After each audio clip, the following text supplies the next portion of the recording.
Canada and Czechoslovakia, a chance at gold at the 1990 World Junior Hockey Championship from Finland. See for the moment, it's a good one for Canada.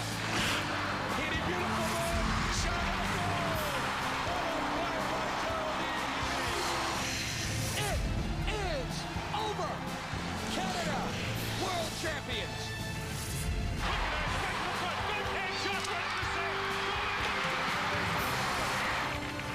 Canada, World Junior Hockey Champions for the 5th year in a row. It's mission accomplished. Canada grabs gold. They are world champions.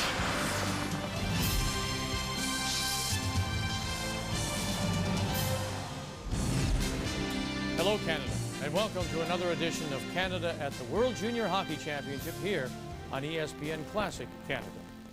Today's game will feature a potential gold medal matchup between Canada and Czechoslovakia from Finland. The tournament was based on a 7-game round-robin format. 5 countries were still in medal contention heading into the final day.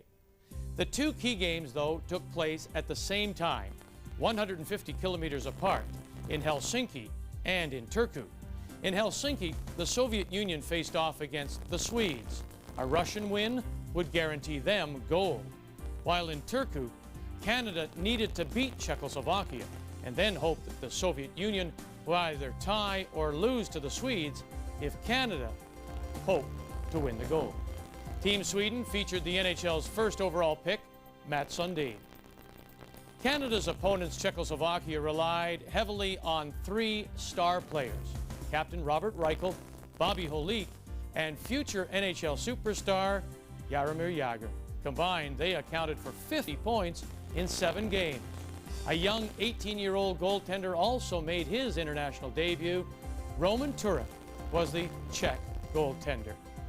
Team Canada, well, they were led up front by New York Islanders draft pick, 2nd overall, Dave Czechoslovaki, who scored 2 key goals in Canada's win New Year's Day over the Soviet Union. All 19 members of Canada's team would make the NHL one day, including name players such as Stu Barnes, Chris Draper, Mike Ricci, and Eric Lindros. Lindros was making his international debut in this tournament as a 16-year-old.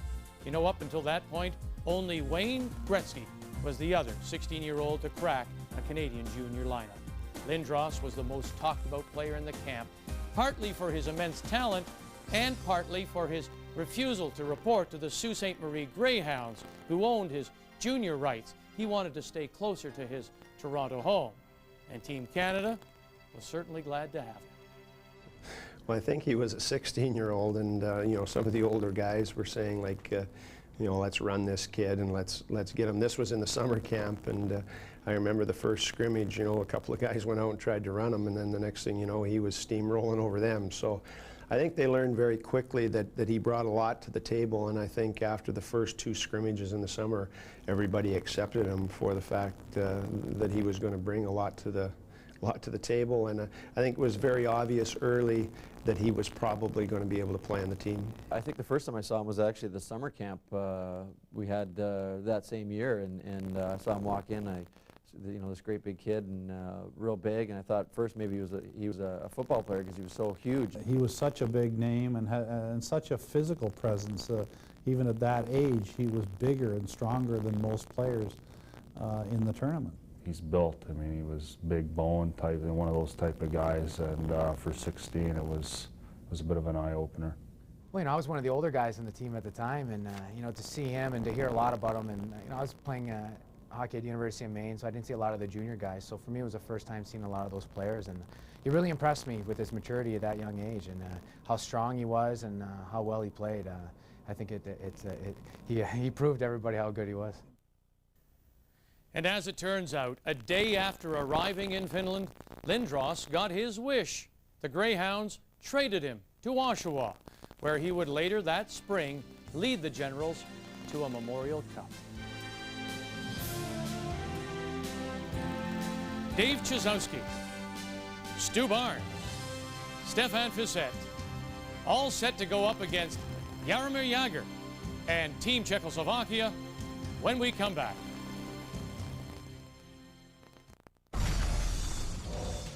World Junior Hockey Championship Classics on ESPN Classic Canada. Presented by your local home hardware and home building center. Help is close to home.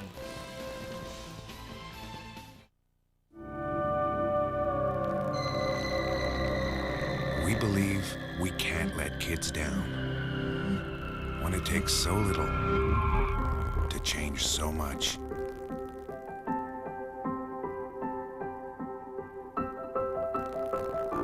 On McHappy Day, we raised over $4 million for children in need. From all of us at McDonald's to all of you, thanks. You like simple better than complicated. You like quick better than slow. So use SpeedPass to pay at Esso. It's fast. There's no fumbling with cash or cards. And it links to a credit card account you already have. To get your free SpeedPass, call us toll-free or visit speedpass.ca. You'll like how easy it is to get where you need to be. How do we know? We're drivers too.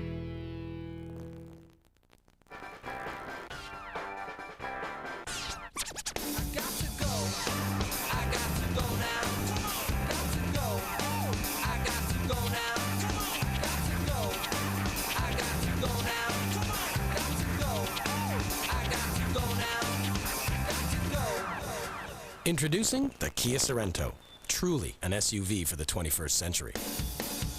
Lease one starting from $328 a month. Welcome back to ESPN Classic Canada's coverage of the 1990 World Junior Championship. Canada's coaching staff that year consisted of head coach Guy Charron, who was a veteran of over 700 NHL games, and he had solidified his coaching resume by spending 5 seasons as Dave King's assistant with the men's national team. The assistant coaches were Peterborough Pete's Dick Todd and Perry Pern. Pern was so hugely successful in college coaching in Edmonton, and he was part of the CAHA's coaching fraternity. Now, the 3-man staff decided that appointing a single leader would be very difficult, so the team decided they should have 3 captains who would rotate the C every game. Mike Ricci, Dave Chizowski, and Dan Ratushny. They all got the honor. Canada's lineup, well, it featured 6 eventual NHL first-round picks. Their attack would be balanced, relying on a steady defense and some great goaltending. Stefan Fissette, he played all 7 games, while Trevor Kidd backed him up. Calling the game for the CBC, Don Whitman and Scotty Bowman. The most improved player since the tournament got underway has perhaps been Eric Lindros. Lindros had 2 goals in that loss yesterday to Sweden. Play underway, and starting out of his own zone is Kuyina, and that is whistled down back in the Czechoslovakian zone. In goal for Canada is Stefan Fissette, and playing goal for Czechoslovakia, Roman Turek. There are any number of possibilities as to what could happen with the results of this game. Canada could wind up with a gold medal. Canada could wind up out of the medals. Stu Barnes taking the face-off. The puck goes loose back in the Czechoslovakian zone. Slager being pressured in the corner by Needham. Stu Barnes, back of the goal, is tied up. Czechoslovakia trying to start away, but with some aggressive forechecking by Needham, they force a turnover at the Czech line. Now Reichel on the left side fires it ahead to Prohaska. Prohaska is checked by Ratushny in across the line. He's stopped by Reichel, who got back into the play. Loose puck in the center ice area. Rice fires it in deep for Canada. The first period of the tournament at the Eric Lindros Mandeville Rice line did not start for Canada. From the corner, centering attempt knocked down. Back at the point, a long shot fired wide.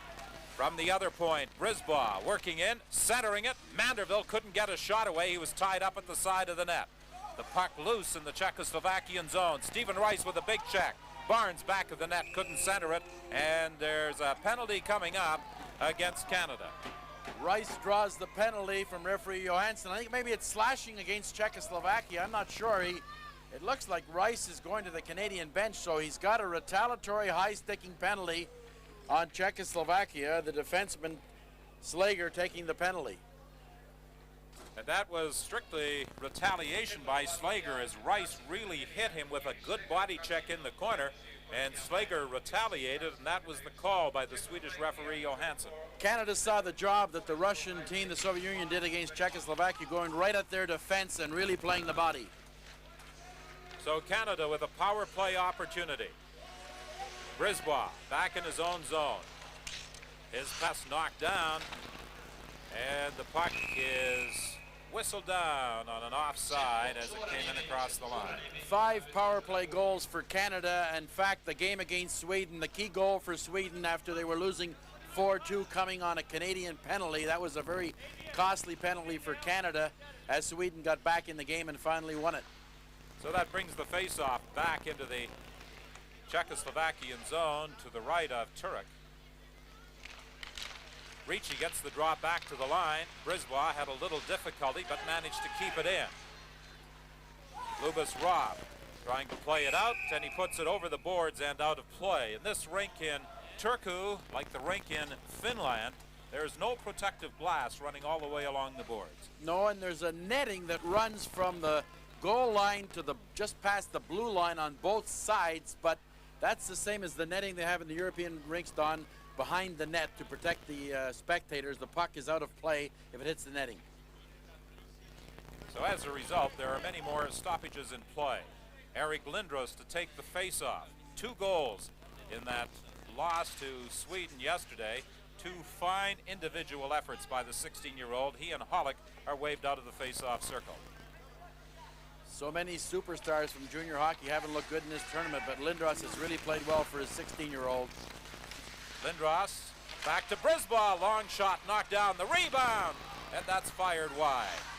Brisbois with another shot knocked down in front, and Rob gets the opening and fires it down the ice. Goaltender Turek really was out lunch against the Soviets, getting out of position on the first save. We saw it there.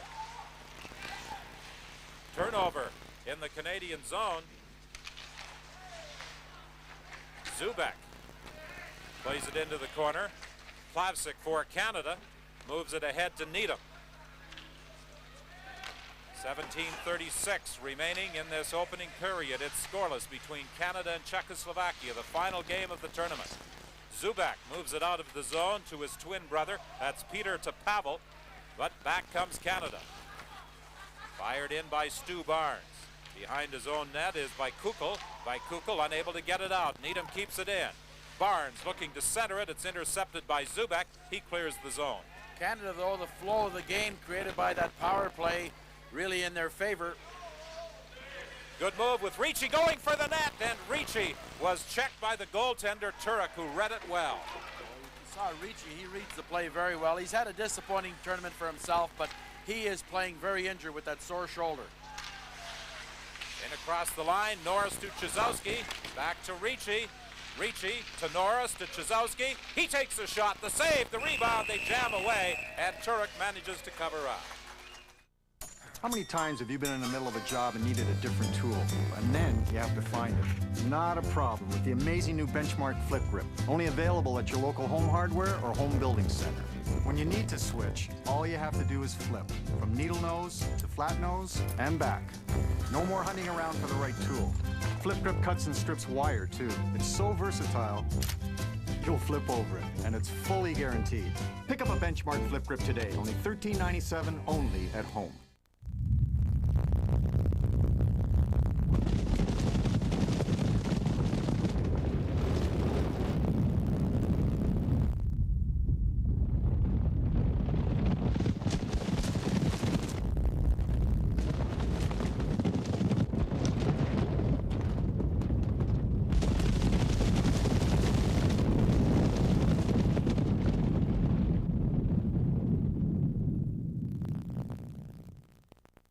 We stayed at a place called Varamäki, and Varamäki is set up as a training center for all the Finnish Olympic athletes, and you can train any number of sports there, and so it was a great facility. The cabins we stayed in were very neat. They were kind of rustic, but yet had all the amenities, and the facility that we practiced in, a great facility, great ice. Well, it was definitely interesting because at that time of the year, it was almost dark the whole time that we get up in the morning, go to the rink. By the time we came out, it was dark again. I stayed with Eric Lindros and Stuart Malgunas and Patrick Brisebois and Mike Needham. We had a great cabin, and we had a good time. We really enjoyed that time before the tournament. I think that's precisely what we wanted to try to accomplish, was to get a team feeling and get some orientation for the travel. And we played some exhibition games during that period of time, and so it was a real attempt to bond the team and make it feel as a close-knit group. For a lot of us, it was our first time ever to Europe, and it was pretty exciting. And obviously, we're so excited already just to be a part of the team, and honored to be a part of the team, and to get a chance to go over and spend some time practicing, and at a place like Vermaki, which was a pretty neat place to play and to stay for a while. It was great for the team. I think the guys spent a lot of time together, got to know each other real well, and really enjoyed ourselves. Eric Lindros into the face-off circle against Peter Zubek. It's played around to the other side, kept in at the point by Vaikukul, a shot right on, and Facette with a good save. Zubek gets it back to the point again. Vaikukul lets it go, and it's gloved and held by Stefan Facette. He has had an outstanding tournament. Many think that he will be the all-star goaltender. The Soviet Union and Czechoslovakia, with identical records of 5 wins and 1 loss. They are a point ahead of Canada. Canada, as the result of that 5-4 loss yesterday to Sweden, had a 4-1-1 record. The Swedes could still wind up with a medal, depending on the outcome of their game today against the Soviet Union. The Finns are not out of medal contention. They have a 3-1-2 record, but they would have to come up with a big effort against the United States as far as goals go to move ahead of Canada in the event that Canada should lose to Czechoslovakia. Robert Rakel circling in his own zone, gets away from Needham. Rakel in across the line, fakes a shot, now lets it go. It bounces off a leg to the corner. Jaeger picks it up, trying to walk out front, centering it. That's blocked. It goes back to the Canadian goal. Another centering attempt is knocked down, and there's a whistle on the play as the Canadian net is knocked loose. Jaromir Jaeger, number 6, rated very highly by the scouts attending this tournament. They compare him a year ago to what Robert Hollick did, so they're projecting maybe a first-round pick for young Jaeger, number 6. And last year, of course, Hollick went number 10 overall to the Hartford Whalers. Number 6, Jaeger, born in 1972. He won't reach his 18th birthday until the 15th of next month. Well, he's second in plus and minus, plus 20 overall, so he's had an excellent tournament for an underage player. Rakel has the puck. Jaeger breaking in on the wing. The pass to Jaeger. Jaeger had a little difficulty controlling it. He is bumped by Walls in the corner. Back to the point. A shot fired wide of the Canadian net.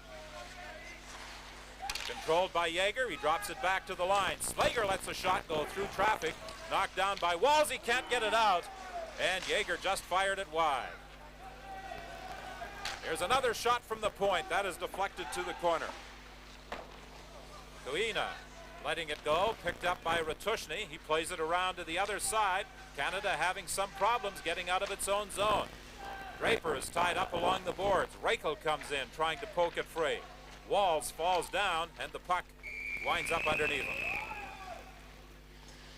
Czechoslovakia have had an excellent tournament. You take the second period, though, against their game with the Soviet Union when they gave up 5 goals. That was a turning point in that big game because they went into that game heads-on favorite to win, as well as Canada yesterday against Sweden. That was a tough loss for Canada. Otherwise, these teams would be head-to-head right here today. A really difficult loss when you consider Canada was leading 4-2 in the third period. Well, a big ice surface, that penalty situation, they were able to spread out, and the goals they scored were excellent goals. Smelik with a shot from the point. That hit Manderville. He appears to be hurt. Puck loose in the Canadian zone. Plavsic takes it behind his own goal. Dumped up on the boards for Rice. He can't do anything with it. Lindros pokes it loose. Lindros working to the corner, trying to get away from the Czech. Lindros using his strength out front. They slide the puck to the goal mouth. Brisbaugh racing in after it. He couldn't get a shot away, but there you saw an example of the strength of Eric Lindros as he fought off the Czech and worked that puck in front of the net, and it results in a penalty against Czechoslovakia. I think Lindros may be drawing the penalty, Don, but he made the play back to Manderville, and I guess it was he finished the check. Somebody took him in pretty heavily along the boards. I thought at first it might have been a Czech penalty. I think that's another retaliation penalty. That's what you'll see of against we have Johansson, 2 penalties now for retaliation, 1 to each side. That was the good chance as Lindros put it in, and Manderville had the scoring chance. They called the penalty as Lindros was spun around in front of the net and came up on the goaltender. That's what you have to be so careful. Stephen Rice took quite a charge in the offensive zone. Mike Gray took a penalty against Sweden in the offensive zone. They really hurt you when you're not taking a scoring chance away from the opposition. That's the kind you want to avoid. A race after that loose puck in the Canadian zone. Carabin in the corner. Gets it back to Holland at the point. To Carabin. Into the corner to Zubik. Zubik being harassed there by Brisbaugh. His twin brother, Pavel, comes in to get it loose to Carabin. Back to the point to Holland. Czechs moving it around out front for Holek. And he couldn't get a shot away. And it's fired down the ice by Mike Ricci. Dwayne Norris made a good play coming in, though, as Patrice Brisbois went across. You have to do that for that goal line play, and he was able to prevent the scoring chance. Holek fires it in. But Tushny behind his own net, playing it to the corner to Haller. Haller can't get out of there. Holek back of the net. Holek looking to the point. Oyena across ice to Holland. They tried to fire it into the slot area. Ricci unable to get it out. Now Haller will try from the other side, and he manages to clear the zone. Czechs like to go with the defenseman and the winger on that side, go a 2-on-1. They attack from the blue line when they set up the power play. Jaeger, back of the net to Holek. Holek fakes, controls at the edge of the circle. Back to the point to Kuyina. To Holek. Holek tried to move in. He was checked. Kuyina back to the point to Holek. Over to the other side. Slager banged it into the corner to Rakel. Holek trying to play it around the boards. It bounces into the corner. Canada gains control, and this time they clear. Very small box for Canada, and the Czechs, like a lot of European teams, will pass it around on the outside of the box. That's about all you can do, and just don't pursue the puck rather than keep the box small. Lindros out of the penalty box as Canada has successfully killed off that penalty. The Canadian team back at full strength. Nalinsky flips it to the line. Holek bangs it down into the Canadian zone. Haller behind his own net, being pursued by Robb, gets it up in the wing to Craig. Craig moves it ahead to Pellerin.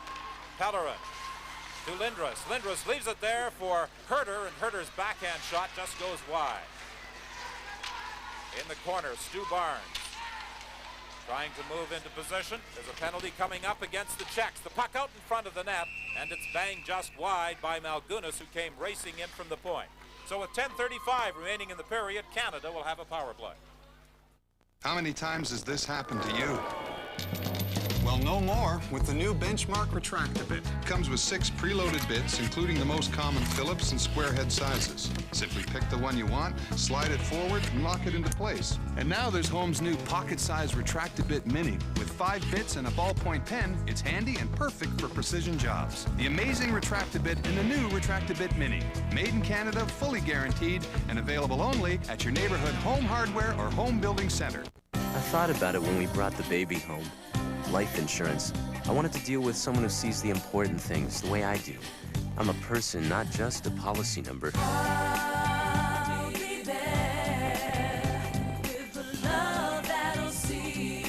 At RBC Insurance, it's not about us, it's about you.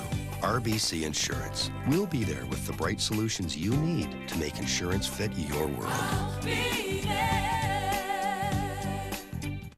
Well, I'd known Guy Charon for quite a while. Guy had been coaching in Calgary with the Olympic team, and I'd done some camps with the Olympic team, and got to know Guy through the 80s. And so I think I had a very comfortable relationship with him, a really positive relationship with him. And Dick, it was the first time I'd met Dick, but Dick is such a personable guy that we really hit it off right from the start, and I think that was one of the things that was the most fun about it as a coaching staff. We really enjoyed each other, and I think fed off each other, and kept things very positive because of that. I think that there was concerns from Guy and Perry's perspective that how would I fit in, and I think that we all worked well together, and as I recall, I ended up changing the defense, and Guy was with the forwards, and Perry did a lot of the analysis and preparation for the games, and he was extremely capable in those regards, and of course continued on the next year when I was the head coach doing that as well. The penalty is coming up against Mike Craig, and that is for the action after the play had stopped. I don't think you got the fact here that these teams, they make good hits, but there's no danger of real outbreak that I could see. Tushny bangs it around on the glass, and it's down the ice and back into the Czech zone. 7:04 the time remaining in this still scoreless opening period. Canada against Czechoslovakia. The outcome will determine the order of finish for both teams.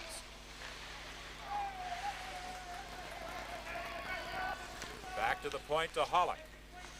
Hollick moves it across to by Kukul.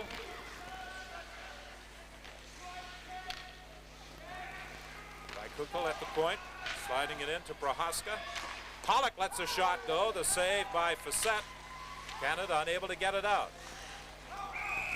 And as it came back to the line, Hollick was unable to keep it onside. That's the young player we've been talking about, the draft choice of the Hartford Whalers, and all the scouts feel he is going to be a good National Hockey League performer.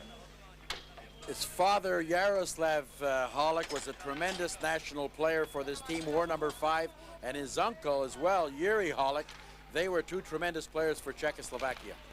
And the team that drafted him, the Hartford Whalers, represented here by General Manager Ed Johnson, and he'll be joining Brian Williams during the first intermission. Here's a chance for Zubek. Couldn't get a shot away. A weak shot slides to the goal, and it's covered and held by Stefan Facette.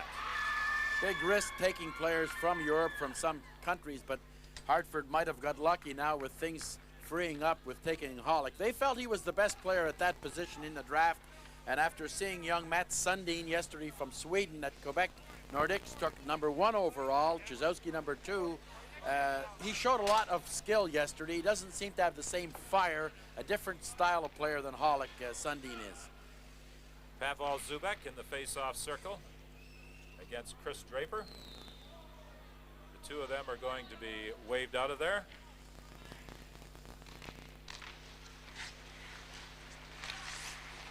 Puck loose at the side of the net. They bang away at it.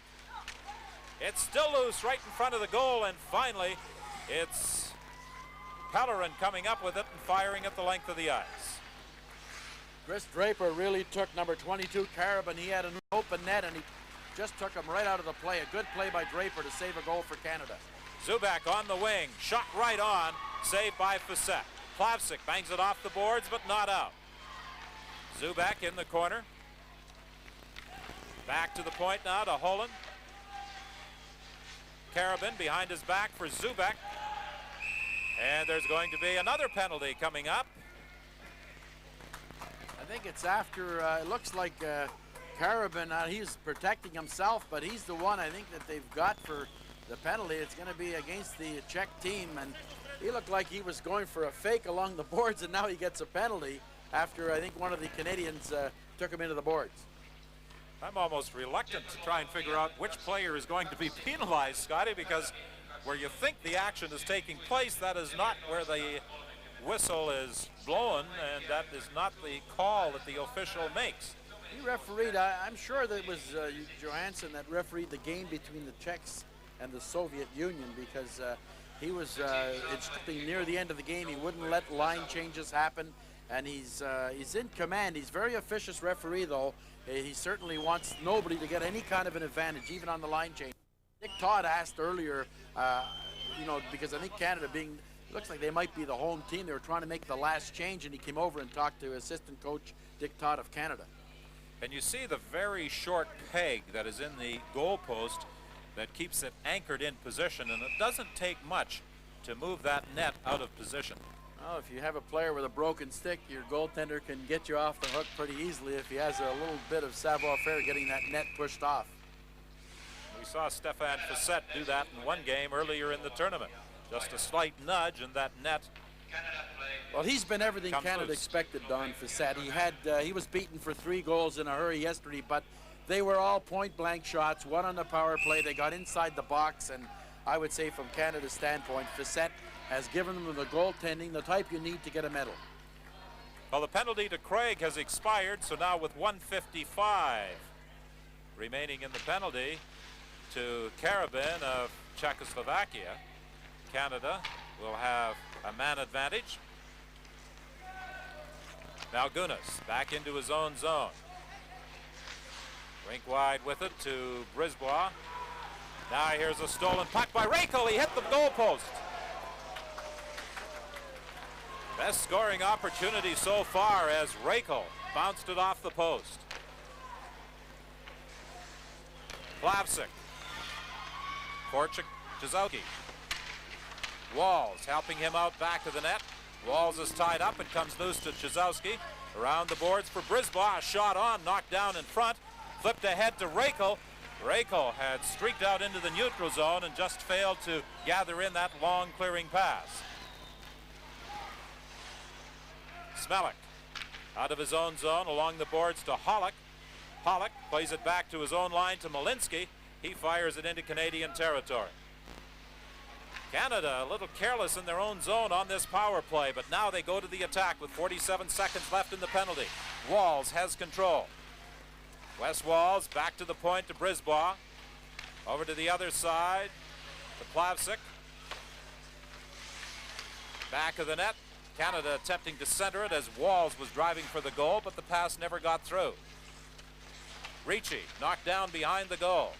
Czechoslovaki comes in to help out. Czechoslovaki gains control, gives it back to Ricci. To the point to Plavsic. Return pass to Ricci, tried to go cross ice to Czechoslovaki. Brisbois gets it, lets it go. It bounces off a leg. Another penalty coming up. This is another penalty against the Czechs. A shot right on. The rebound, they bang away at it, and somehow Turek was able to cover up. But with time remaining in the penalty to Karabina, the Czechs will draw a second minor. My whole family is on AOL. I use it to research music, to check out dance moves and stuff like that. I use AOL as my source for doing all my online banking. I pay my bills online, I pay my credit cards online. I go to stock portfolios and all my investments are there. At AOL is where I go to find my entertainment news. I usually go online and see which movie's playing where and order the tickets online. No matter who you are, there's something for you on AOL. Celebrate the double gold. Share the spirit of the Team Canada victories. Order your handcrafted limited edition commemorative ring available for men and women today. Call 1-800-243-2643 or visit intergold.com/hockey.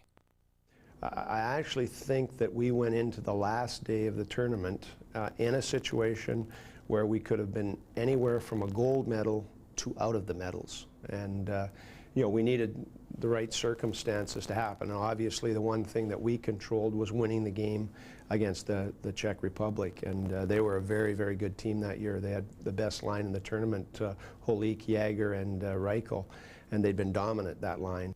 We knew that Canada be coming hard, and they will try hit us every time they got chance. But on the other side, we know we can play a smarter game.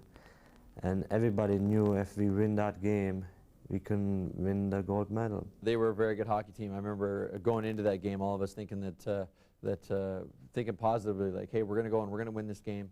You know, the Swedish-Russian game is going to take care of it for us. I mean, we're going to get what we need done in that game, and we're going to win this gold. We were staying positive and went out and worked real hard. I think everybody was conscious that, you know, to beat that Czech team, we were going to have an outstanding, you know, defensive game. Just 4 seconds remaining in the penalty to Karabina. And now Smelik goes to the penalty box, and 3:28 is the time left in the period. Well, Smelik took Walls down as Ricci was trying to make the play from behind the net. That's been Canada's best play. You have an extra 3.5 feet behind the goal than you're used to in North America, and Ricci plays that behind the net as well as anybody. Lindros gets the draw. Now it's over to Ratushny, moving in. There's the shot, just wide. Karabin is out of the penalty box.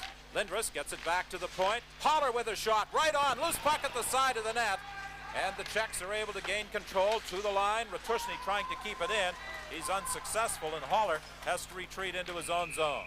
Long lead pass for Barnes, but that crossed 2 lines. 3:04 remaining in the period. That's the formula you'd want to have, though. The shot from the point, it was Mike Needham that was really going in on Turek, and he was put down. Here's the blast by Haller from the point. You'll see that puck lying loose.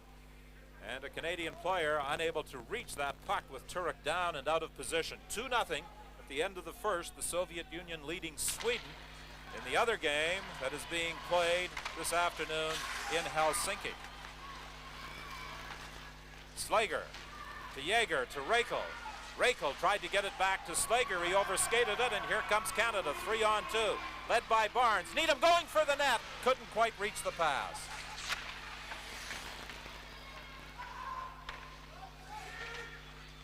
Good try by Barnes as he attempted to get it to Needham, going for the net. Here's Needham out front again. It comes back to the point to Lindros. He lets the shot go, and Turek up high is able to glove it and hang on. Canada's trying to move their defensemen into about 30 feet from the goal, and they've been faking the goal mouth play and hitting the point man, and that was a pretty good save. I thought the goaltender was going to go down a little bit early, but we'll see the play comes right back now, and a pretty good shot. It's Lindros really that takes the shot, and it goes up high, and finally Turek's able to smother it. But Canada getting a few more chances on this power play than they had earlier. 1:02 remaining in the penalty. 2:30 the time left in this still scoreless opening period. This would be a big adjustment for a North American team. So the width of the rink, 15 feet wider. There's always somebody open, but oftentimes he's in the corner of the rink. Back to the point to Brisbaugh. He lets it go. Screen shot. Turek flips it off to the corner, and the Czechs fire at the length of the ice. Defensemen not used to that wide angle shot have to move to the center of the ice a lot more. Walls flips it in as he takes a body check from Malinsky, and then the puck is fired back into the Canadian zone.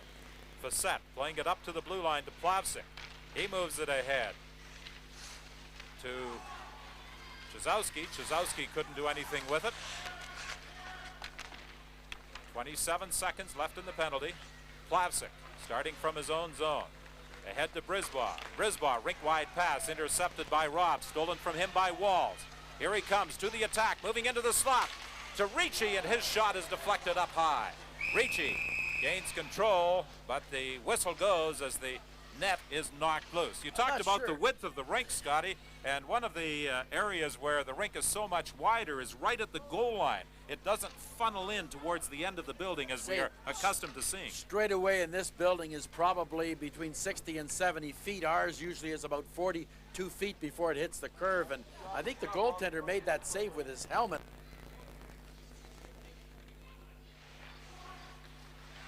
Scotty talked earlier about the number of scouts here. I think 50 in all. A wraparound attempt. The puck loose in front of the net. Another shot fired wide. They jam, and the rebound past goaltender Stefan Facette. It was Reichel scoring the goal for Czechoslovakia.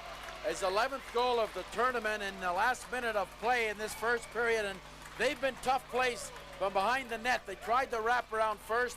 Now the puck will hit the backboard. You'll see the shot comes in, and I think it was Slager takes the shot, and Facette, that's been a tough play for the goalie with that extra 3 feet.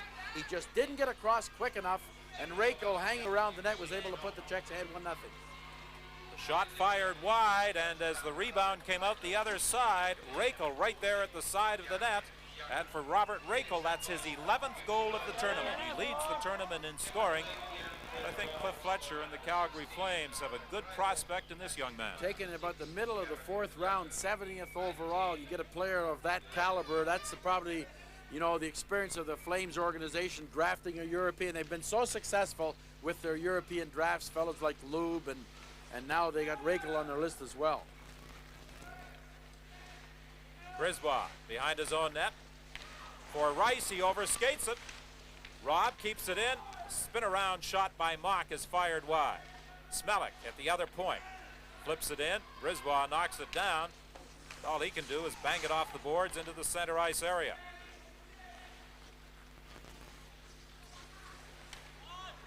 Reichel from Jaeger, the official on that goal for Czechoslovakia. An offside call as it's brought in across the Canadian line with 14 seconds remaining in the period. The time of that Czechoslovakian goal, 19:11, and there is also going to be a slashing penalty called against Eric Lindros. We haven't hardly seen a penalty take place, but we know they've been assessing them as Lindros gets the penalty. You pretty well can't do anything after you get touched or hit by anybody. And Don, if you're if you're thinking about retaliation, you have to forget about it against with this referee Johansson. That's the 8th penalty of this opening period, and by the standards of previous games, it has been a very tame contest.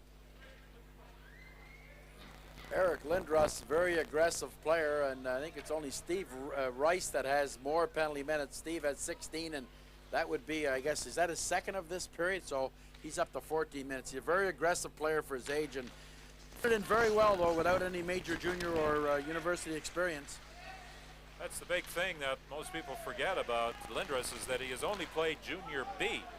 He will, of course, be going to the Ontario Hockey League, to the Oshawa Generals, on the 14th of January. That ends the first period. 1-0 lead for Czechoslovakia on a goal late in the period at 19:11. Robert Reichel from Jaromir Jaeger at 19:11. You know the way dishcloths get. Dirty, smelly, full of bacteria. But not if you use the Natura cloth. Available only at Home Hardware or Home Building Center. A new way to clean anything without streaking.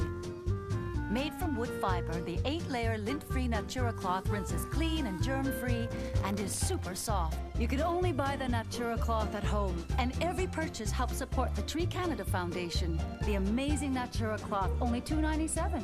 Only at home.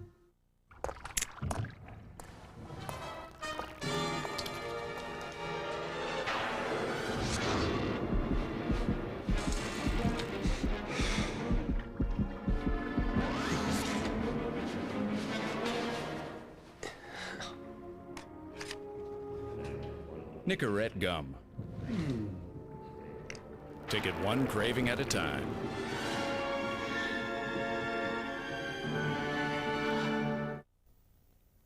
Welcome back to ESPN Classic Canada's coverage of the 1990 World Junior Hockey Championship. After one period, Canada trails Czechoslovakia 1-0 on a goal by Robert Reichel. Reichel, you may remember, was drafted the previous year by Calgary in the 5th round. Canada's gold medal hopes, though, were dimmed the night before when Sweden scored 3 unanswered goals in a 96-second span in the 3rd period to come away with a 5-4 win. Canada's loss meant that a win over Czechoslovakia, coupled with a Soviet loss or tie, was their only hope at winning the gold medal. We were in a struggle. Every game was a battle, and in the tournament it's quite interesting to look at the Finns had beaten the Swedes. The Swedes were still a good team.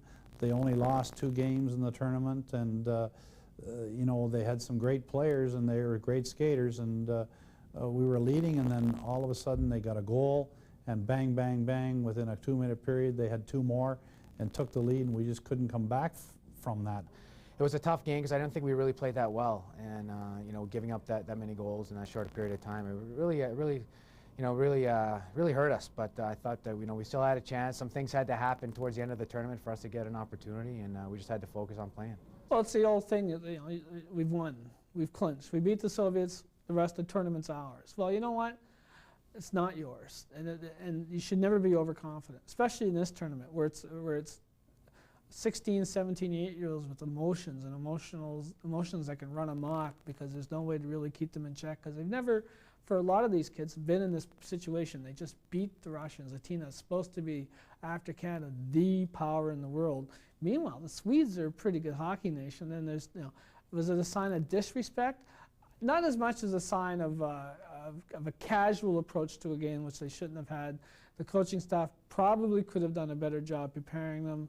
But even so, you're trying to get a 16-year-old or teenagers to regroup and refocus mentally really quick, and that's really difficult. And I think they learned a valuable lesson on that one. We're waiting the face-off to get the second period underway. The goal by Robert Rekel of Czechoslovakia at 19:11, and the Czechs will start the second period with 1:45 still remaining in the Canadian penalty. Eric Lindros in the penalty box for Canada.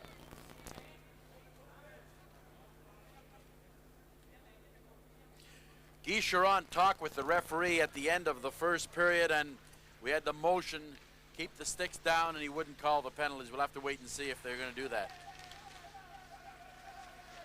The Czechs on the attack, led by Rekel. Rekel drops it back to the point. Into the corner to Jaeger. Back to the line to Slager. Slager, the son of Yuri Bubla, who played for the Vancouver Canucks when they went to the Stanley Cup final in 1982. And Canada's moved their left defenseman, Kevin Haller. He's right up by the face-off circle, so unless the Czechs go for the goal line play, they've got it well covered on the one side. 1:05, the time remaining in the penalty. Hollick in across the line. He drops it back to the point. There's a shot knocked down in front. Back to the line now. Slager lets it go right on, and Facette covers up. It's a strange power play for Czechoslovakia because they put the player, instead of being on the goal line, he goes right in the front of the net, and they have the other winger on the other side. So that allows Canada, and we'll see there where the Czechs throw it right back, and Slager, he's got some pretty good lines in his body when you look at his father, who was a great player for Vancouver. Yes, he has great bloodlines, and his father, Yuri Bubla, with the Vancouver Canucks. Unfortunately, he ran into some problems after that off the ice and is still in jail in Vienna. He was with Vancouver when they went to the Stanley Cup final, I think, in 1982. Slager trying to move it back to the line. It's stolen away by Pellerin. Breaking in on the left wing. Pellerin attempted to go around the defenseman. However, Reichel got back into the play and managed to cover up. Here's Hollick. Hollick controls. Gives it over to Jaeger. Jaeger around Plavsic. Out front for Hollick. The shot right on. Facette has it underneath him as Reichel was trying to jam it, looking for a rebound. Good play by the Czech winger Jaeger as he was able to find Hollick, and you know he's able to put it back right in the slot area. Facette's down covering as much as he can. Fortunately, though, Hollick did not go up high, but you saw the good vision by the young Jaeger, who's in the draft this year, able to spot Hollick right in front. Word from Helsinki now is that in the second period, it's the Soviet Union 2, Sweden 1. If the Soviets win, they will claim the gold medal because they have defeated Czechoslovakia in the event those two nations wind up in a tie. For Canada to get the gold, it has to be a combination of a Canadian victory and a Soviet loss. They tried to feed the puck back to the line to Holland, who was racing in from the point. However, it went past him. It's fired rink wide. Ricci unable to pick it up. 3 seconds remaining in the penalty. Canada now back at full strength as Ricci comes out of the penalty box. Long shot by Zubek wide of the goal. Jason Herter picks it up in the corner and starts out for Canada. Ahead to Ricci. Ricci dumps it in. Norris is racing in after it. Norris back of the net, gets there first, trying to get it to Chazowski, but then he was checked. They battle for it in the corner. Czechoslovakia moves it out. Here's a 3-on-2 for the Czechs. Zubek centering it, nobody there. Ratushny plays it to the boards. 17:38, the time remaining in this second period. It's a 1-0 game. Czechoslovakia leading Canada. Haller moving into the slot area, goes to his backhand, a shot right on. Fired from a sharp angle by Pellerin, and that was kicked to the corner. Back comes Hollick. He's logged a lot of ice time for Czechoslovakia in this game. The Czechs going with basically just 3 lines throughout most of the games in the tournament. Hollick double shifted. He doesn't often play with Jaeger and Rakel just on the power play. Good move by Barnes. His shot fired wide. Needham gets it loose. Out front for Barnes. He couldn't get a shot away. Plavsic with a weak shot knocked down in front, and the Czechs bring it back. Lead pass for Robb. Robb spun around by Ratushny, and the Cornell product manages to move it out into the center ice area. His father, Ed Ratushny, is here watching the game. His sister, Kim, back home in Ottawa.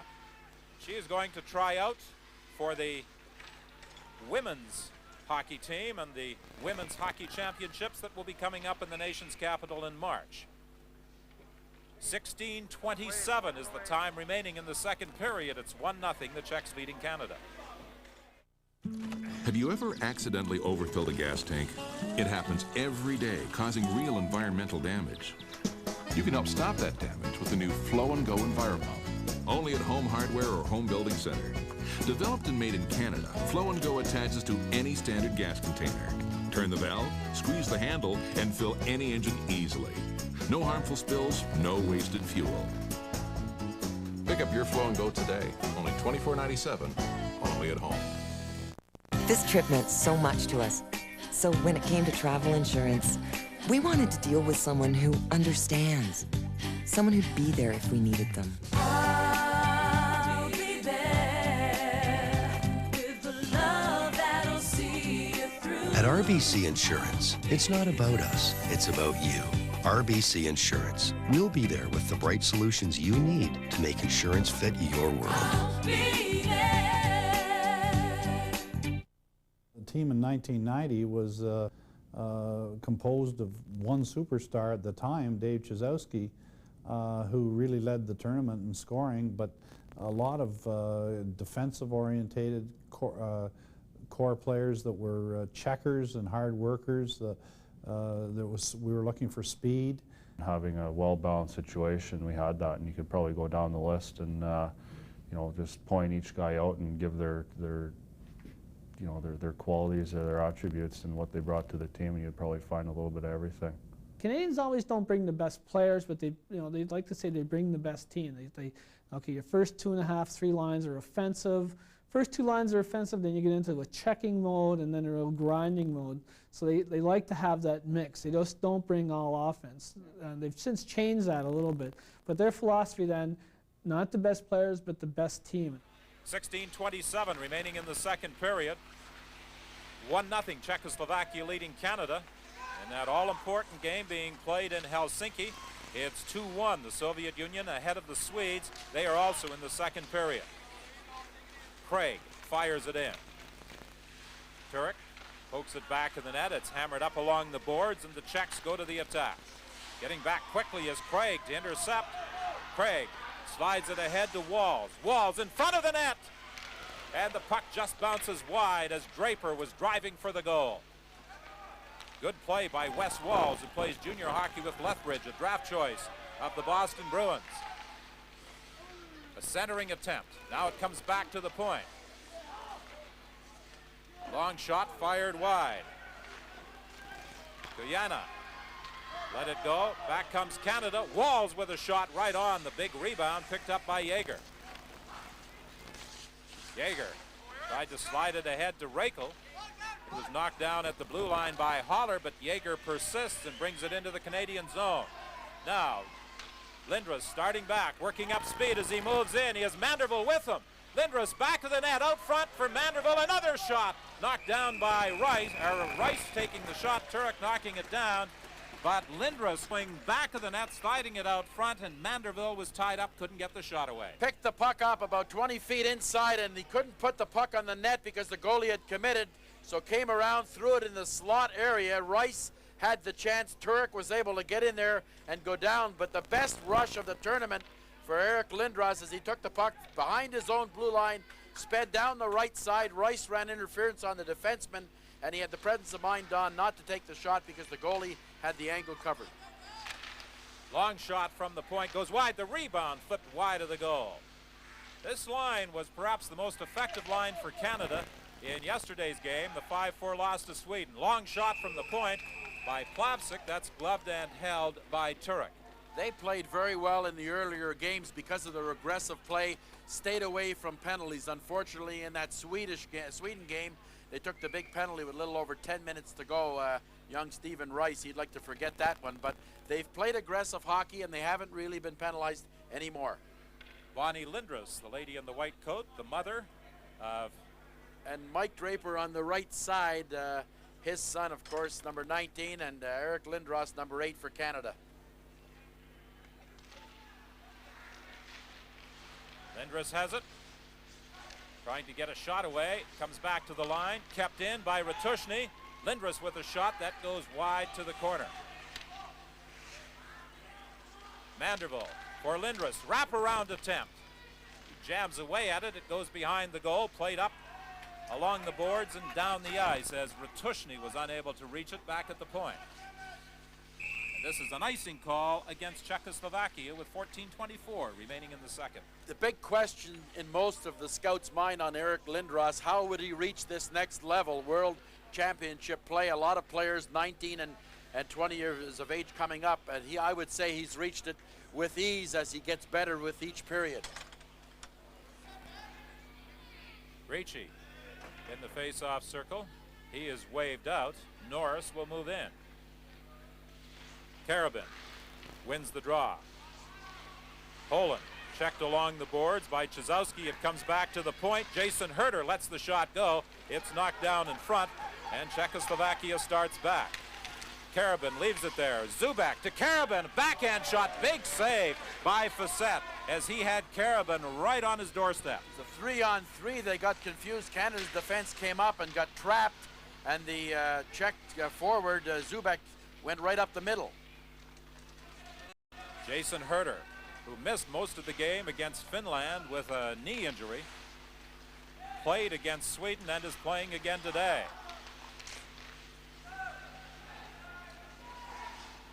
Herter back into his own zone.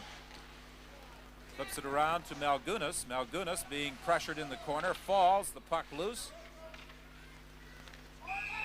Finally it winds up underneath the two players who are down, resulting in a stoppage in play. Now an update on that game in Helsinki. The Soviet Union leading Sweden in the second period by a score of 3-1. If the Soviets win, they claim the gold medal, regardless of what happens here. These are the tough tournaments. You have the one poor game. You have to have it at the right time if you're going to have it. I think that's why the World Championships went to the double round robin, that you could recover after that first round. You get into the medal round. Well, Canada, of course, had that third period collapse yesterday against Sweden, a 5-4 loss. And that could be a decisive outcome in their hopes for a gold medal.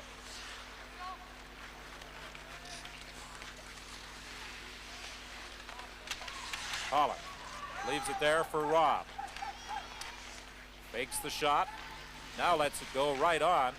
Picked up by Haller and the big Canadian defenseman who plays for the Regina Pats. Brings it out into the center ice area. You haven't make that crisp pass, though. You carry it a bit too far. You get in the neutral zone, and the Czechs pounce on them. Canada's defense, maybe, but they're not being forechecked. That's why they're taking that extra stride. It's very tempting, but I think they made a quicker pass out of their own end. They'd have some speed in the neutral zone. 11:45 remaining in the period. Here it's stolen by Walls. Walls going in, slides it across to Draper, scores! It was Mike Craig that cut in on the wing and took the pass from Wesley Walls, as we saw the good fake by Walls. He got the goalie a bit committed. he lost his balance, and Mike Craig came in, showed the quick hands, and he was able to tie this game up for Canada. So a good turnover at the Czech blue line. Walls made a good play right at the net. He got the defenseman going down. The goaltender was committed on this side, tried to get back, and Craig backhanded it in the open net. Craig makes it a 1-1 game.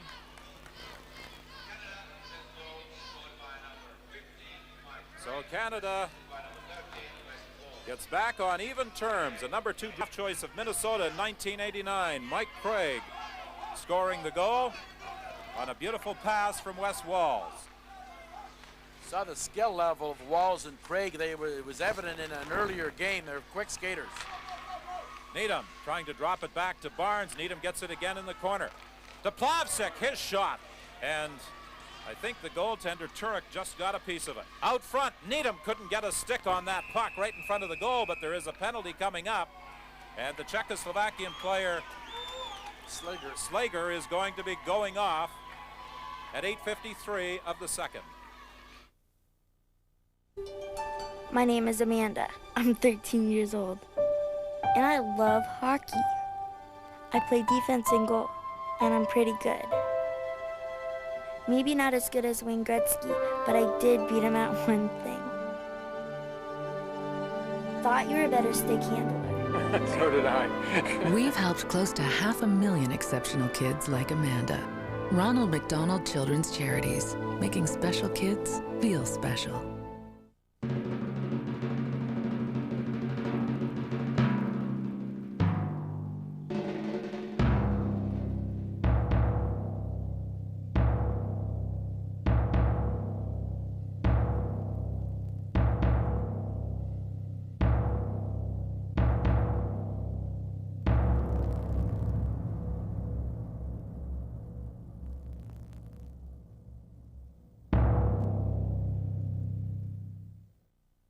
There were so many key players. You know, I look back at Stu Barnes, how well he played, and Wes Walls, and you look at Dave Czechoslovaki played an unbelievable tournament. You know, a lot of guys that really stepped up to the plate. Dwayne Norris, you know, and your guys that really played well, like on defense. Patrice Brisebois played well. Dan Ratushny. You know, a lot of guys that maybe haven't heard their names in a while, but they were very important and great players for us. I think one of the key things in the tournament as well, from the junior hockey and whatnot, was that Mike Ricci sustained a separated shoulder in one of our exhibition games when we were over there early, and there was a question or not whether or not we would be put in a position to send him home.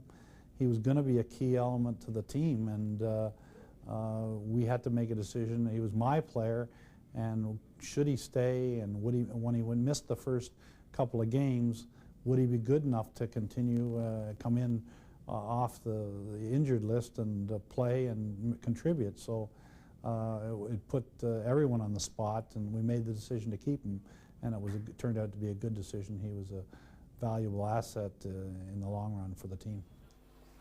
Slager draws the penalty, got that stick right up, actually put a fist in the front of the Canadian forward, right in front of the goal, and Slager, a very aggressive defenseman for Czechoslovakia, puts them down a man. That goal by Craig, his third of the tournament. Plavsic from the point. Rebound as that shot deflected, fired just wide by Eric Lindros. Now it's Ricci back of the net. Lindros taking up position in front of the goal. Brisebois attempted to center it. Plavsic lets it go.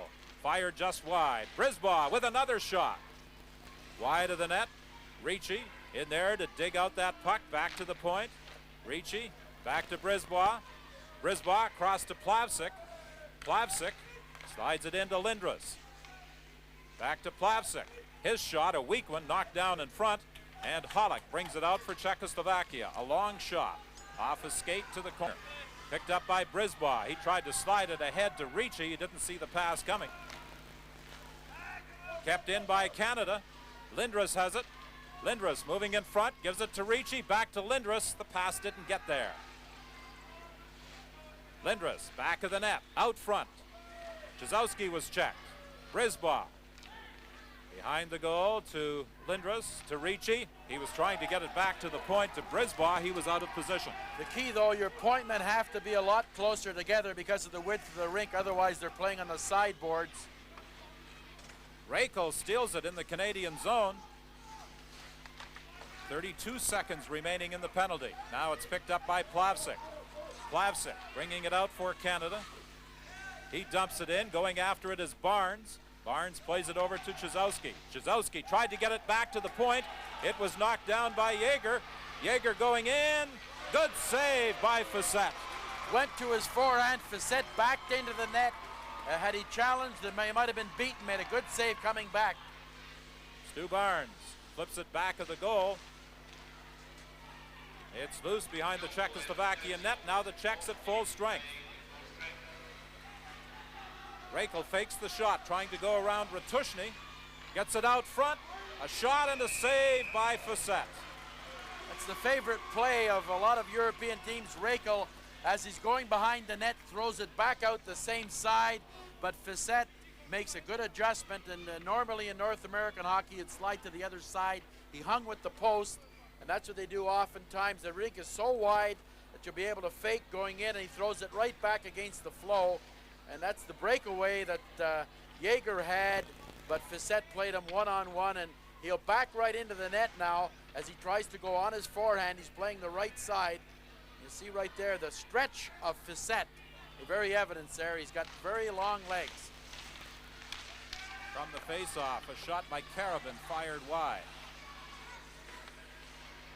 In the corner, Malgunas for Canada. Lead pass intercepted. He was trying to hit Lindros on the fly, but it's brought in offside by Vaikukul. 4:28 remaining in the second period. The score tied at 1. Knocked out by Norris.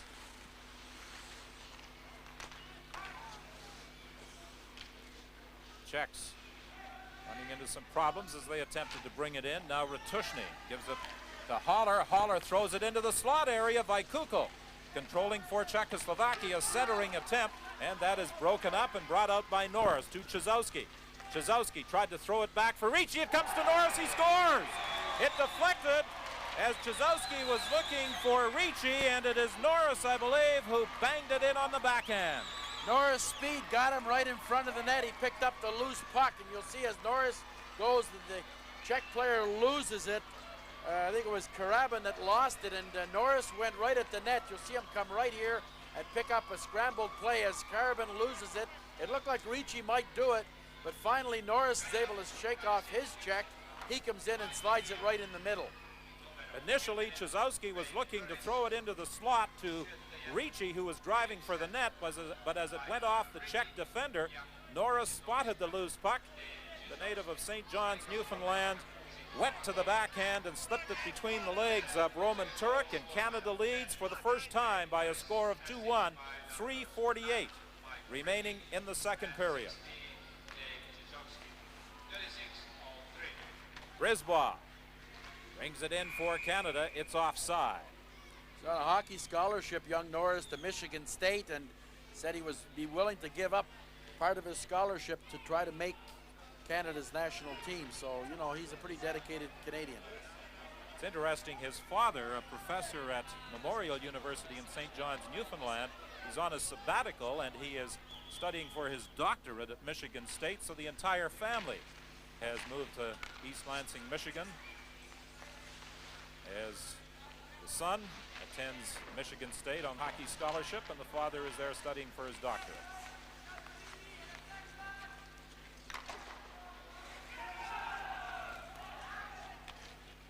Kachina back into his own zone, being watched by Draper. Leaves it there for Jaeger. Jaeger dodges a check. The puck loose, kept in at the line by Brisbois. Brisbois tried to hit Craig. It went to the boards and is kept in by Draper. Craig taken in against the boards. Walls picks it up out front for Draper. He couldn't get a shot away. Walls knocks it down at the line, but it bounces out into the neutral zone. Canada changing players. Pellerin racing in after the loose puck. Slager gets there first. Slager left it back of the net.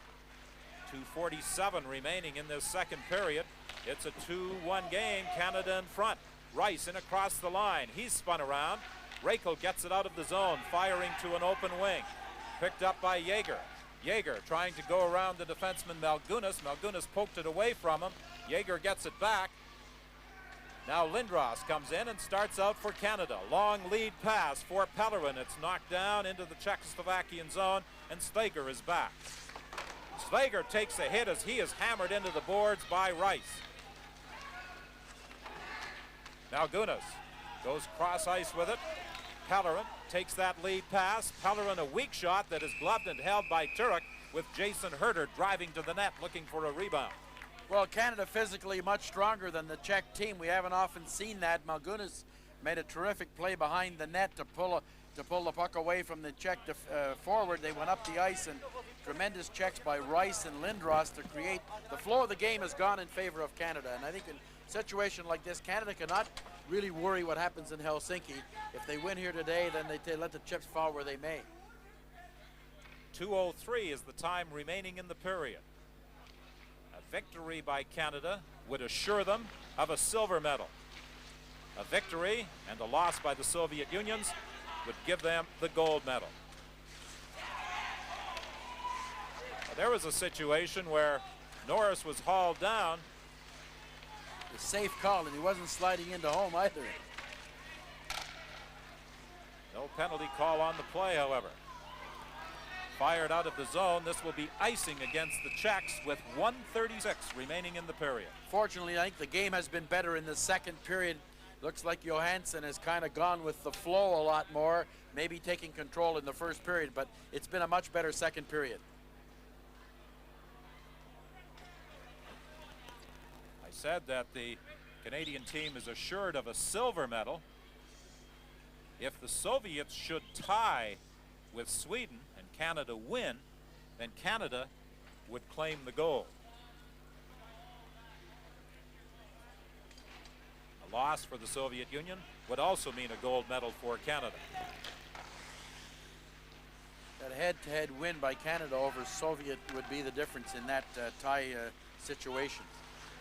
In that game, you may recall, Canada trailed 3-0 in the first period and came back for a 6-4 victory. A whistle as that puck was knocked down and gloved ahead.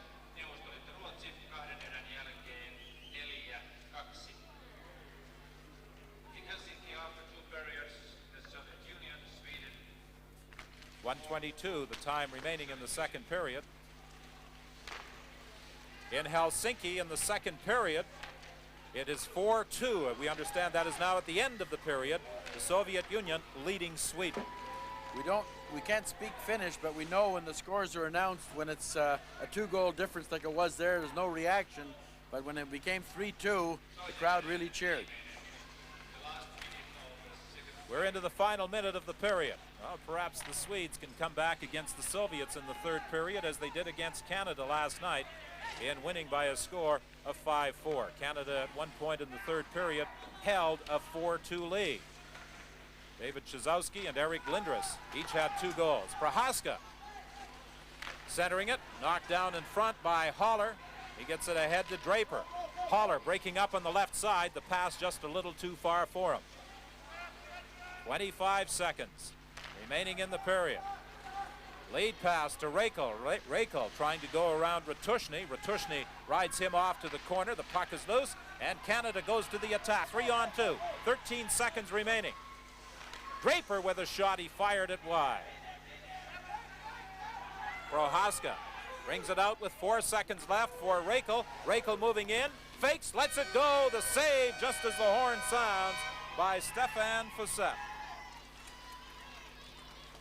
So it's 2-1 Canada after 40 minutes of play.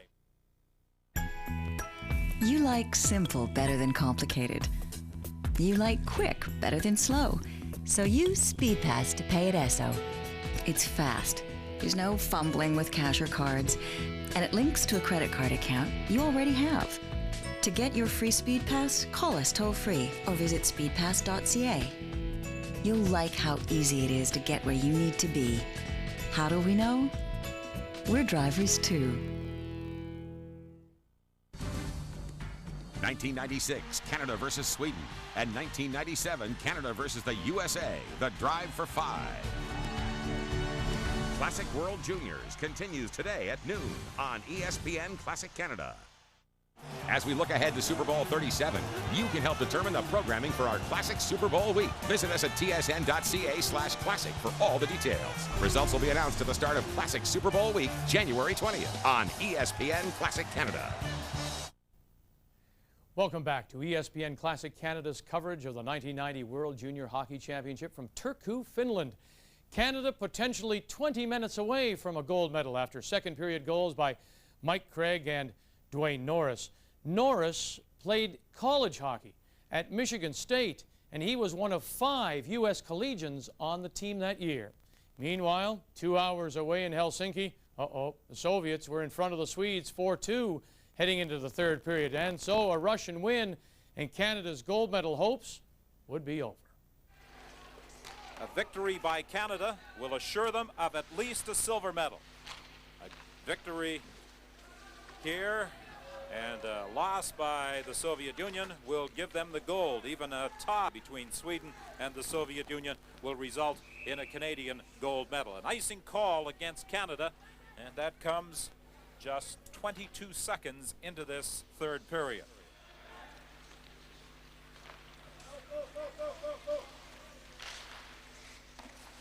Shot by Draper, wide of the net. Walls trying to keep it in along the boards. Brisbois at the point. Unable to help out and keep it in the zone. Now Yeager steals it. Yeager trying to go for the net. Spun around by Craig, who got back into the play. And Craig fires it up on the wing as it was dumped out into the neutral zone. Canada making a line change. Eric Lindros comes on the ice, and Lindros, after the Czechoslovakian player Kujina fired it into the zone, carried on and decked the Czechoslovakian player. Here's a shot fired off the post, first by Hollick, and then the rebound by Zubek, fired wide. Saw the wrist shot of Hollick from about 30 feet right off the goal post. Brisbois picks it up in his own zone. Lindros had problems controlling it. Czechs go back into their own end and trying to regroup. Loose puck dumped in by Pellerin. 2-1, Canada leads. 18-14, the time remaining in the third period. Smellick being pressured back of his own goal. Moves it up to the line. Lindros steals it, goes to the boards, dumped it into the corner for Norris. Malinsky got there first. To Robb. Robb is tied up. Chizowski comes in to try and help out. Smellick tries to go the other way with it. Norris gets it out front. Backhand shot by Ricci. That's knocked down. And the Czechs start back, led by Robb. Over to Zubek. Zubek knocked off the puck by Herter. The puck in the Canadian zone. Herter and Zubek continue the battle. Norris plays it off the boards and down the ice. Canada wants to take the attack the way they did in the second period against this Czech defense. They haven't been laying back. Their defense, though, have got to be careful in that neutral zone. They got caught once and Hollick hit the post. Holler along the boards. Uharchek gets it back to the point. By Kukal with a long shot. Facette makes the save, and he covers up for a face-off. Yes, Saskatoon will indeed be the site of the 1991 World Junior Tournament. The third time that this World Tournament will have been held in Canada. It was in Winnipeg in 1982, at least a good portion of the tournament, in Hamilton in 1986, as well as surrounding communities, and when it's held in Saskatoon in 1991. As you heard in the interview, other Saskatchewan communities will also host some of the games, with the major games being held in Saskatoon. Scoring opportunity for Stu Barnes as he drove for the net. Turek making the save. Prohaska forced back into his own zone. The puck goes behind the net. It's covered up by Turek, And in international play, of course, the goaltender is permitted to come well out of the crease and freeze the puck.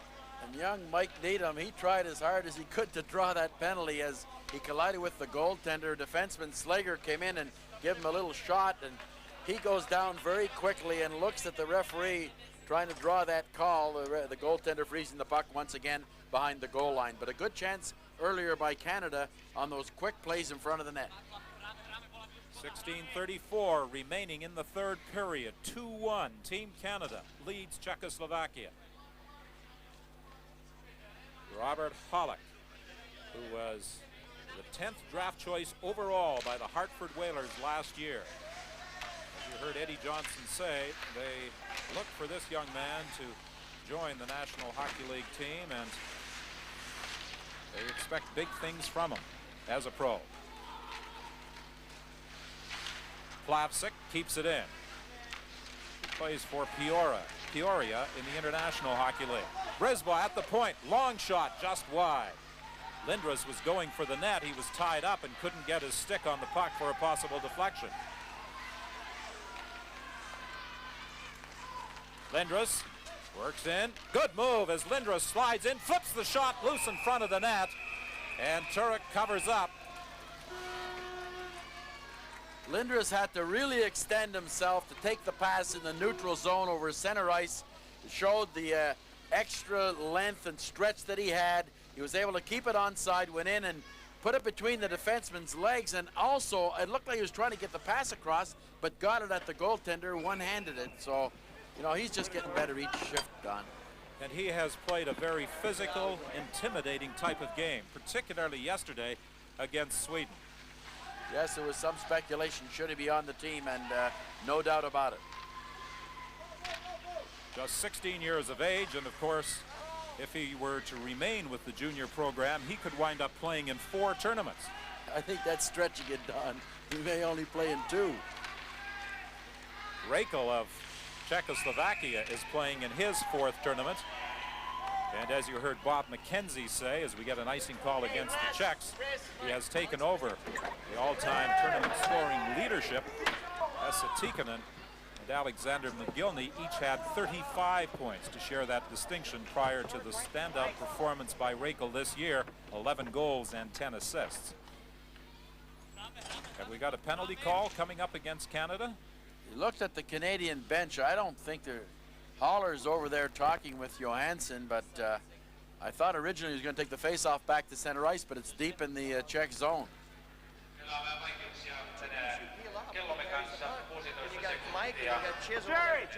Diagramming a play, Coach Guy Charon looking there and talking to Norris, but there's some announcement made. We're confused exactly what he's done here. Apparently, the clock did not stop with the whistle. Oh, he's so put it as back a result, they will have to reset the clock. 15:15 is the time remaining. Now, this clock in Turku, in contrast to the clock in Helsinki, counts down from 20 minutes rather than up to 20 minutes, as we saw in Helsinki. The penalties in Helsinki count down, so it's really confusing. Rakel breaking in, tried to get the pass across to Jaeger. Broken up by Ratushny. Jaeger again in across the line. Prochaska took the shot, fanned on it, and now Craig comes back with Walls. Walls to Craig, and he backhanded it just wide. Loose puck in the Czechoslovakian zone. Rakel flips it around to the other side, to Prohaska. He moves it ahead to Jaeger. Jaeger with a fine move going in. And there's a penalty coming up as Facette was able to steer that one just wide of the Canadian goal. Well, once again, Canada's defense a little bit too far apart, and they had to come in very quickly as Jaeger went right up the middle. And finally, it was Kevin Haller that had to pull him down. He was right in alone, and the foul actually caused Jaeger to miss his scoring chance, so he was right in one-on-one with Facette. So the Czechs will go to the power play, 5:15 into this 3rd period. We'll see if they've made any adjustment on their power play, because they've had numerous chances, but They've been passing it outside the box area. They have not been able to penetrate inside Canada's box. Canada's been very aggressive. Pollock in the face-off circle against Barnes. The puck comes back to the point. Smellick. Long shot, wide, Mock in the corner. To Hollick. Back to Smellick at the point, over to Hollick. Hollick couldn't control it, it's loose along the boards, but Smellick manages to keep it in. At the side of the net, Facette dives on the puck and forces a face-off in the Canadian zone. 1:35 remaining in the penalty to Holler. That would be a good key, killing penalties on this big ice surface. Any chance the goaltender can really stop play, and the Canadian defensemen, they like to play right up on the side. They've been able to take that play away from the Czechs. The Czechs have not really responded with any play at the goal line, and that's been a surprise because their power play was very productive in this tournament.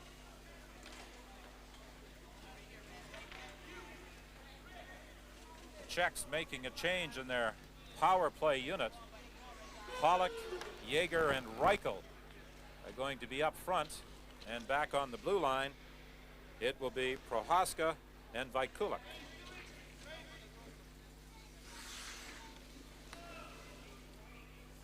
.14:20 remaining in the third, 1:35 in the penalty. Back to the point, Prohaska with the shot right on, and Facette holds it for a face-off. Key face-off lost. The Czech winger came in and threw it across. Slager took an awful lot of, look at the wind-up he took, Don, away over his head. It wasn't blocked. It allowed the Canadian forward to leave the face-off circle and get back, but Facette, we saw the good play as well by the Canadian defenseman. He was able to take the Czech forward right out of there. We talked about all the scouts that are here watching this tournament, close to 50 National Hockey League scouts and general managers.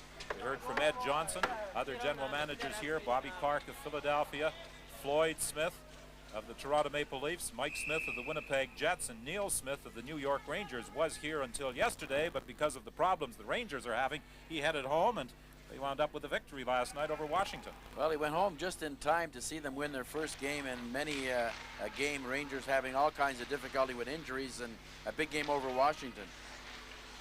Loose puck at the side of the net. Good check by Malgus as he knocked it away from Jaeger, and the attempted clearance winds up in the netting along the boards just inside the blue line. That netting only on the one side with the both benches beside each other, and you'll see a lot of pucks as it's cleared out. That's something we said earlier in the tournament. It's another adjustment, the fact that the defensemen, especially killing penalties, you cannot put it up high. You get a resulting stoppage and face-off in your own end. Now Gunas, the defenseman number 4, plays for the Seattle Thunderbirds. He's a native of Prince George, and he rooms with Peter Nedved, the young Czechoslovakian defector who has played so well. Loose puck in front of the net after the save by Facette, and Draper fires it down the ice. Facette, a few rebounds pop out in front of him. They've been pretty fortunate in the tournament, but Facette's made a lot of saves in key spots like that one from the point. And that's why he has been named the tournament all-star goaltender. Jaeger having problems with Malgunas, leaves it there for Reichel. He returns it to Jaeger. Jaeger cutting out front. He takes a shot that deflects off Ratushny and goes high behind the goal. Reichel fakes the shot, gives it to Jaeger, to Hollick. 30 seconds remaining in the penalty. Slager with a shot from the point. The save is made by Facette. The puck loose in front. Hollick takes a shot. Another save by Facette in front of the Canadian net, finally picked up and dumped down the ice by Ratushny. It's 2-1 Canada leading Czechoslovakia with 9:47 left in the third in Helsinki. It is 5-3. The Soviet Union leading Sweden with 5 minutes left in the third period. That's a big win for the Soviet Union with 5 minutes to go. I wouldn't count Sweden out the way they came back against Canada with 10 minutes to go. And from Canada's standpoint, hanging on to this 2-1 win after lead after killing those penalties, that tie would loom awful big if things stayed the same, of course. Yes, if things do stay the same in both games, the gold will go to the Soviets. Canada will wind up with silver medal. Rink wide pass to Zubik. Zubik takes the shot. It deflects up into the netting behind the Canadian goal. 9:34 remains in the third. It seems the Czech team have taken a lot of their play to the sideboards, and we mentioned the fact the rink is 100 feet wide. It's 15 feet larger than the North American rinks, and Canada's been really able to take away the slot area. They forced them on the side, and if you shoot from where he did there, Fissette's probably going to handle that one pretty easily. So it's been a good game plan by Canada working thus far. There appears to be a problem with the Canadian goal. I don't even see a pin there, really, if there is one. There is just a very short pin on the bottom of the post, and it just sits in a very small hole in the ice, and as a result, it does come loose very easily. This was an outdoor ice surface in 1966, and about 1973 they put the roof and sides on it. They're building a state-of-the-art building as well here in this town in Turku for the 91 championships. We're talking to a Finnish hockey man, and it's a $35 million rink with 12,000 seats. He said very comparable to the one in Stockholm. Stockholm, where the World Championships were held last year. 9:34 remaining in the period. Czechoslovaki had some problems as he skated out into the center ice area. He has scored at least one goal in every game. In 3 of the games, he has scored 2 goals, including in that 5-4 loss to Sweden yesterday. Great disappointment on the part of the Canadians as a result of that loss. Here's Ricci picking up a loose puck in the Czechoslovakian zone. It's deflected up over the glass and out of play. Canada's best kept secret. Japanese engineering since 1937. Suzuki, it's true.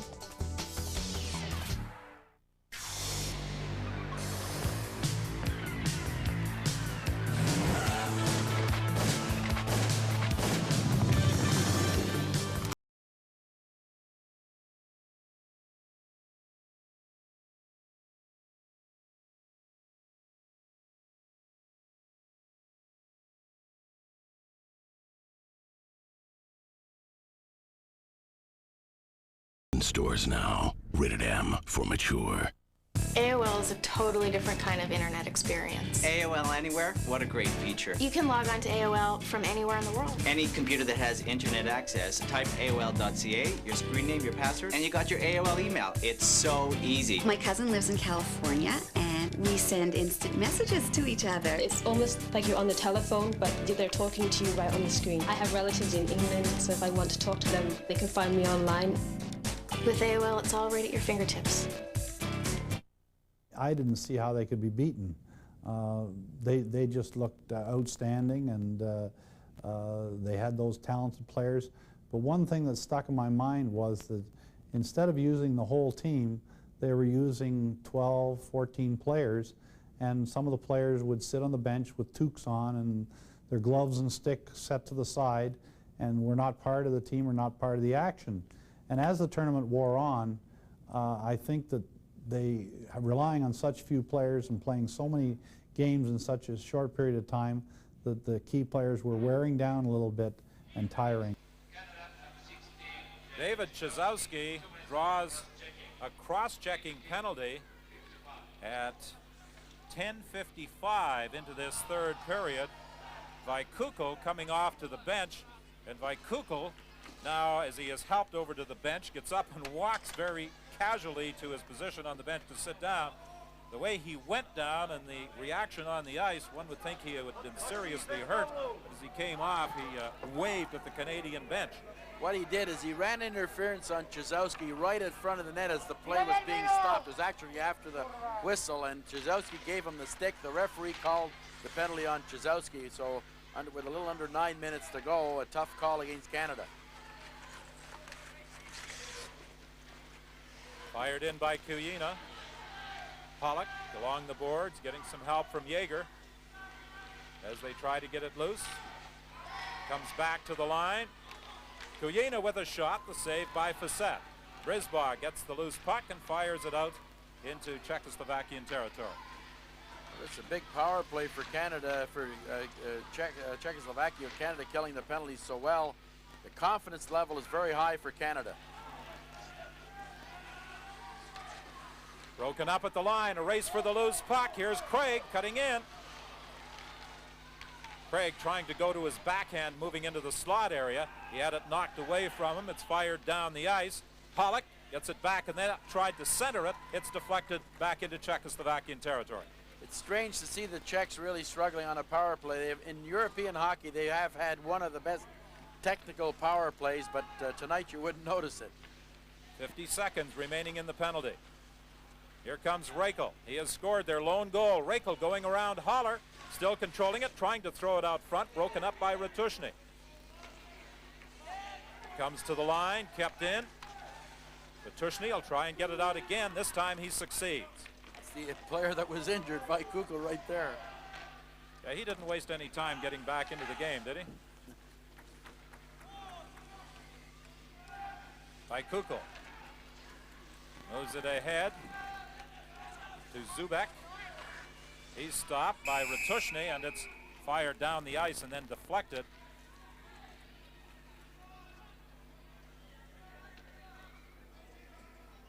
"5-4 now the score in the game between Sweden and the Soviet Union. That is late in the third period, the Soviet Union leading.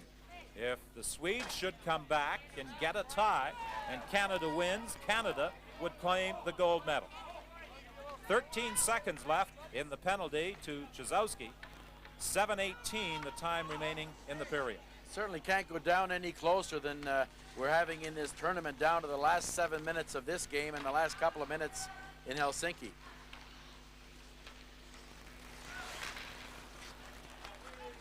Race for the loose puck. Pellerin battling with Kukl. The two of them go to the corner. Canada now back at full strength. Czechoslovaki out of the penalty box. Barnes behind the goal. Couldn't pry that puck loose. Good hit as Pellerin steps into Zubek. Poland. Long shot for Czechoslovakia. Right on. Facette makes the save. Barnes breaks out for Canada. He has Needham with him. Pass for Needham. He dumps it to the corner. Kuyina plays it around the boards and out. Barnes gives it back into his own zone to Malgunas. Malgunas flipped it out into the center ice area, and it's whistled down as it was hit with a high stick with 6:27 remaining in the period.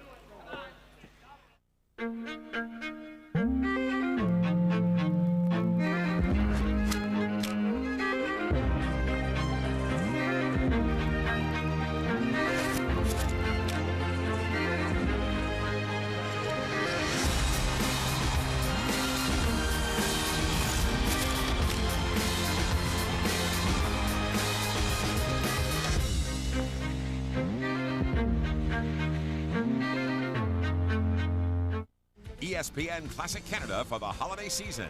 Christmas Day, one of the best international rivalries in hockey history, Canada versus Russia.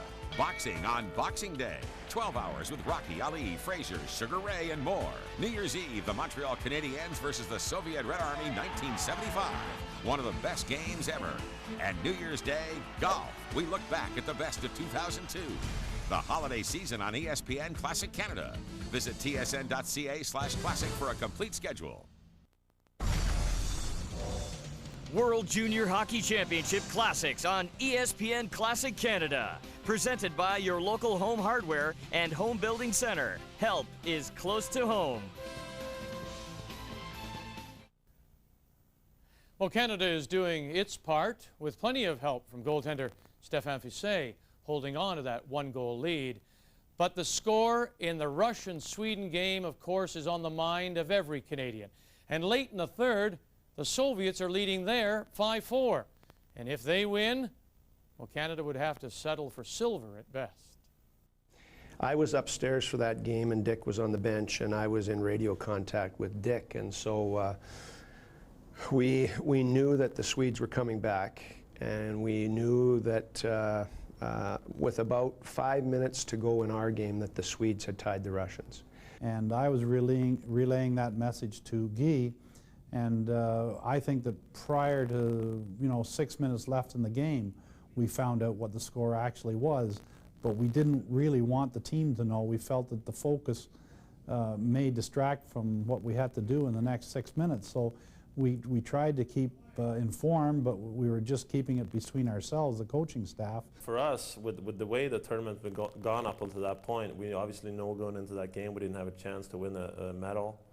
And I think even though we were down in that game and playing a very strong Russian team, at the end of the game, we certainly, it was a big goal for us, and I remember it felt really like we ended the tournament on a great note by getting that tying goal. And we didn't really reflect probably that we gave Canada the goal by doing that, but it certainly was a nice way for us to end the tournament. We're not hearing anything, and then all of a sudden, the announcer over the loudspeaker announces that that there was a tie, and we're all sitting there and we hear this. And I remember everybody, you know, standing up on the bench, hooting and hollering, you know, and then that sense of, you know, we got to realize what's going on here. Canadian kids are going, holy God, we win, we got the gold medal. This, you know, they're jumping up on the bench and hugging each other. And Dick Todd and Guy Chiron are up on the bench saying, like, sit down, get down, we haven't won anything yet. There's 2 in chains. They got a guy named Reichel out there, they got a guy named Jaeger out there, and a guy named Holik on this team. You know, guys, get a grip. No, we have no clue at all, because we didn't have like Canada have scouts there, and we just have our team and 2 coaches and trainers, and that was it, you know. I mean, we didn't have any clue how the other game went. Everybody was just jumping up and down on the bench trying to compose each other, you know. It's okay, let's try, we still got to win this game. The tie was no good. If they happened to score with the goaltender out or whatever, then our goal would have gone out the window as well again. You're going on circumstances that are happening, you know, about an hour and a half or 2 hours away in Helsinki, and so it was almost a surreal setting in terms of how it went, because of the 100 people in the stands, probably 50 of them were Canadians who were there following the team. 6:06 the time remaining, 2-1, Canada hanging on to that 1-goal advantage. It was 1-0 Czechoslovakia at the end of the first period on a goal by Reichel. Canada came back in the second, Mike Craig and Dwayne Norris scoring. And there has been no scoring in this third period. Craig, a long shot. Turek hangs on as Walls was driving for the net. And there will be a face-off in the Czechoslovakian zone. Well, it's been awful difficult on a lot of the Canadian players. So many penalties, it's really cut into the ice time. You have your penalty-killing team. We have not seen a lot of Lindros and Manderville and Rice. They must be awfully fresh right now. But they're going with Ricci and Norris, so Lindros, Manderville, and Rice have not seen much action. This Saturday, Scotty Bowman will be heading to the Forum in Montreal as the Canadians entertain the Buffalo Sabres. Also on Saturday night, the Los Angeles Kings visit the Toronto Maple Leafs. Ricci back of the net, trying to move that puck with his skates, having problems there with Vaikuko. Vaikuko, you'll recall, is the player who seemed to be down and out for the duration on an earlier penalty call. It's so strange, though, Don, with very little retaliation after, you know, plays. We're so used to it in North America, scuffles and everything else. Hasn't been very much. The games have averaged probably about less than 220 a game, I think. 40-year-old Guy Chiron, the coach of Canada's national junior team, played in the NHL with Montreal, Kansas City, and Washington, has been with the Olympic program since 1985. 3 minutes remaining in that game in Helsinki, 5-4, the Soviet Union leading Sweden. There's a big cheer from the crowd here, Don. I don't know if that was a report or not, but the crowd really give a big cheer here. Plavsic managed to keep it in. Czechowski in the corner, tried to leave it there for Ricci. Now Ricci does get control, and then he's checked by Holland. Zubek is bodied. Ricci comes up with it. Ricci trying to jam it. Czechowski gets it, fires a shot off a leg. Ricci out front for Norris. He attempted a backhand shot that deflected high to the corner. Vaikuko for Czechoslovakia, 4:52 left in the game. Dumps it out to center ice. Pass to an open wing. Plavsic gets there for Canada and fires it back into Czechoslovakian territory. Good chance by Czechowski as he just put it over the top of the net, but Canada doing a good job forechecking. Czechoslovaki after Slager. Slager has his pass knocked down at the line by Haller, and he forces it back into Czechoslovakian territory. 4:20 remaining in the third period. Pellerin leaves it there for Needham. Lindros comes in to help out. Lindros has it taken away from him, and Needham gets it along the boards. Canada really forcing the Czechs in their own zone. 3 men in, forechecking for Canada. Not sitting back. The Czechs have a player out in the neutral zone, and it's Reichel. He's standing at center ice most of the time, so they've been shorthanded back of their blue line. Canada making a complete change. 3:44 remaining. As the puck is dumped down into the Canadian zone, Ratushny plays it around in the boards for Craig. Canada leading by a score of 2-1. It is 3:33 remaining in the hockey game. A victory for Canada, and either a loss by the Soviets or a tie in their game against Sweden will give Canada the gold medal.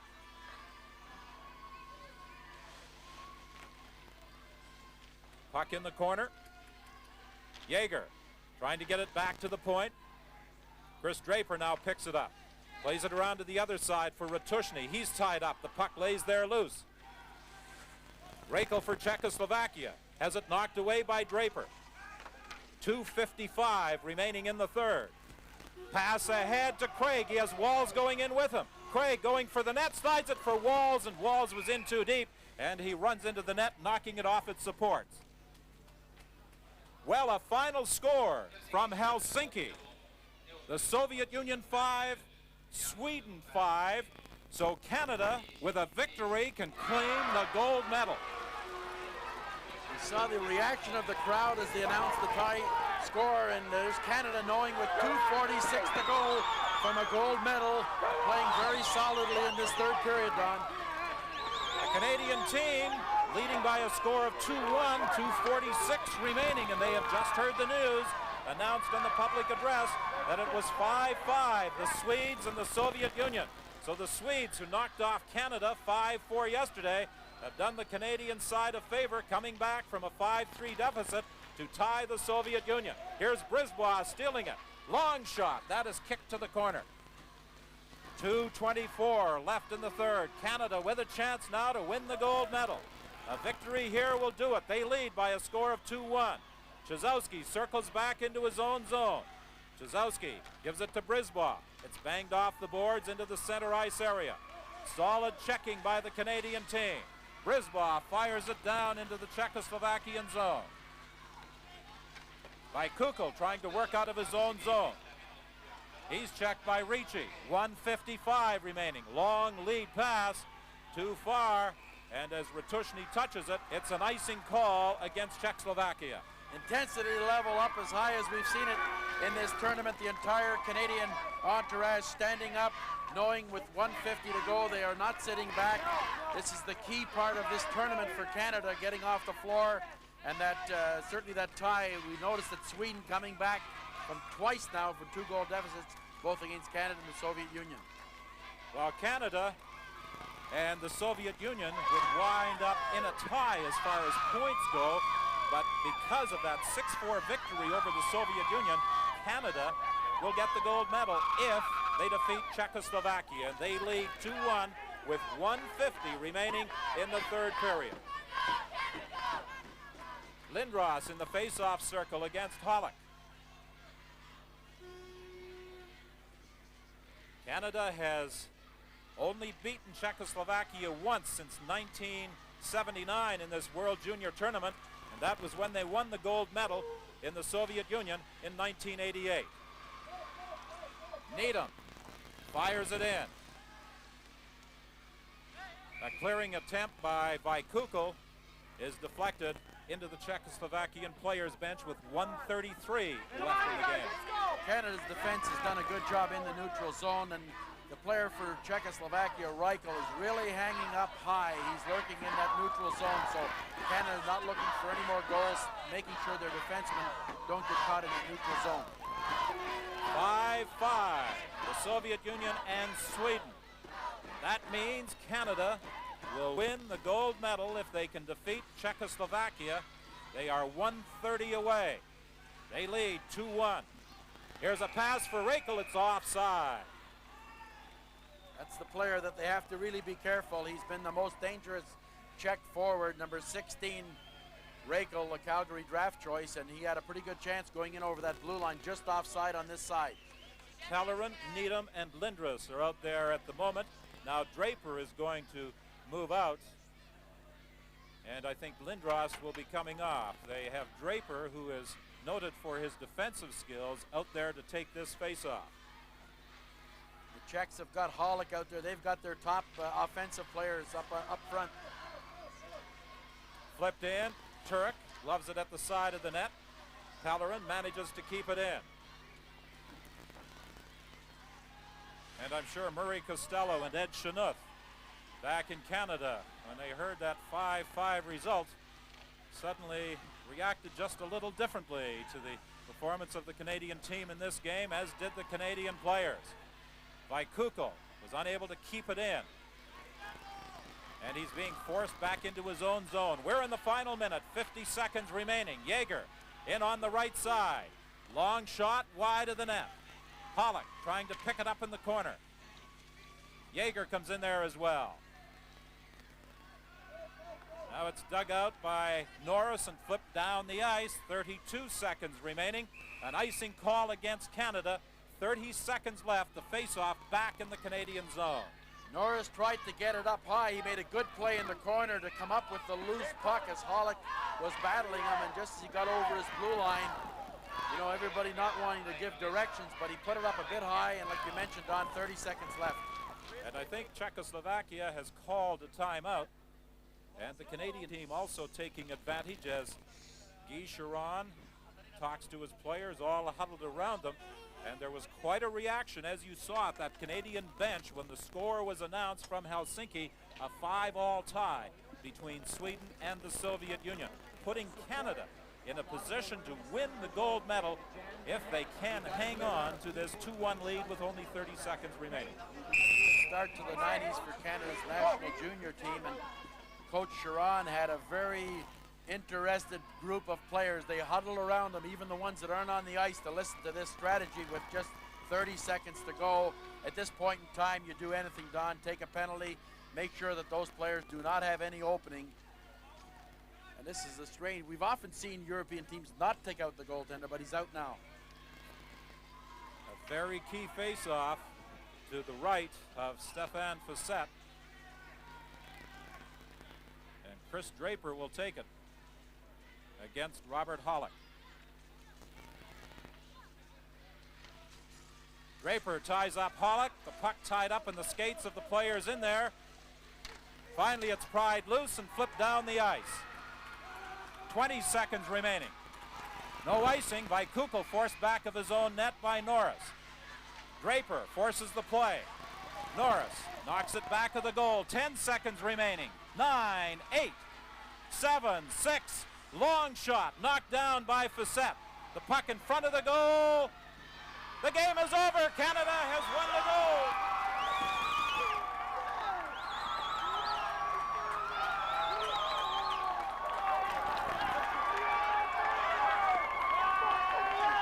Canada comes through with a gold medal victory, defeating Czechoslovakia by a score of 2-1 after that 5-4 loss yesterday. This was a somewhat demoralized group of Canadian players, coaches, and management.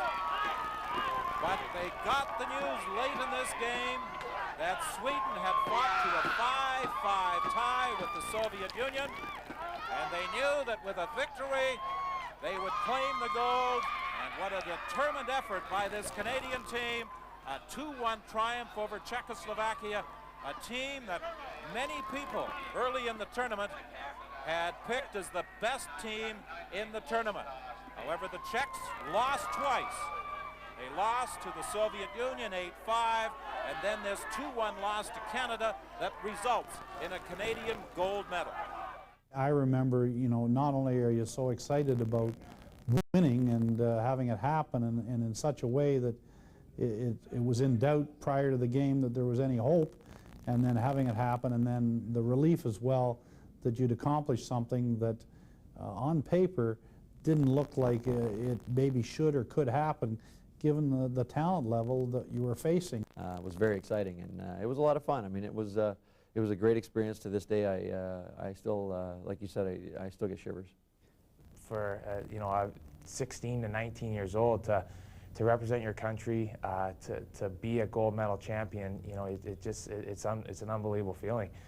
Stu Barnes and Eric Lindros celebrating as are other members of this gold medal championship team from Canada. They had that 4-4 tie back on the final day of 1989 against Finland. Then they defeated the Soviet Union. Let's listen to the Canadian national anthem.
They win the game, word comes down, there's a protest. The Russians have protested the Swedish goal, saying it wasn't in, the clock ran out, and they, you know, like the Russians.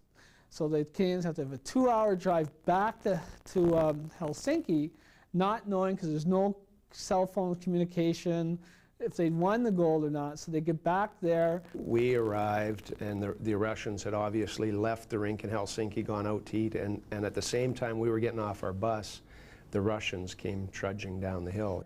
And that's only when they arrived, they finally found out that they did a videotape of the goal and went in at 19:59. The kid who scored it, Patrick Eklund, still had 45 drinks on the bar brought to him by the Canadians when he finally passed out for the night. Now, for the record, despite the Soviet protest, Patrick Eklund scored for Sweden at 19:59 of the third period. Canada wins its second gold medal in Finland and their third gold medal overall. The Soviet Union would have to settle for silver, Czechoslovakia bronze. Meanwhile, goaltender Stéphane Fissé would be selected to the All-Star team and named the top goaltender in the entire tournament. For Dave Chizowski, it was the highlight of his hockey career. He would join Robert Reichel and Jaromir Jagr as All-Star forwards, but would only score 15 goals in 6 NHL seasons. Then there's Eric Lindros, who would play in the next 2 World Junior tournaments, and he still holds the record for most points all time by a Canadian at the World Juniors. Till next time, thanks for joining us. The 1990 World Junior Hockey Championship is here on ESPN Classic Canada.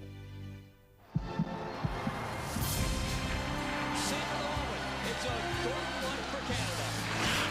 Hit it beautiful goal. Shot on the goal. What a play by Geraldine. It is over. Canada, world champions.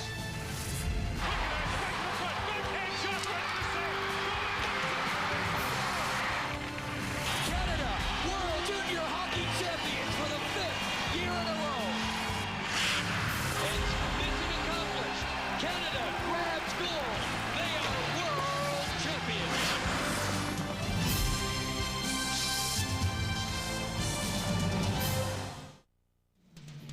Our World Junior Hockey Championship week continues here on ESPN Classic Canada. Friday, 9 Eastern Time, we'll visit 1978. 16-year-old Wayne Gretzky leads Canada against the Czechs. And our week doesn't end there, because on Saturday we present 3 games starting at noon Eastern. First, the year is 1978, Canada against the Soviets. Then at 2, it's Canada against the U.S., 1989.